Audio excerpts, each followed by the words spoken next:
एक छोटा सा चूहा जान बचाने के लिए भाग रहा था। उसके पीछे था एक खतरनाक बिल्ली। छुपते छुपते उसे एक जख्मी छोटा चूहा मिला। वो चाहता तो भाग सकता था, लेकिन उसने रुकना चुना। बिल्ली ने उन्हें देख लिया और धीरे धीरे पास आई, लेकिन शैडो ने अटैक नहीं किया। उसका अपना टाइम याद आ गया जब वो छोटा सा था।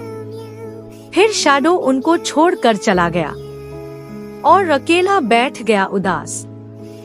Like share subscribe for more.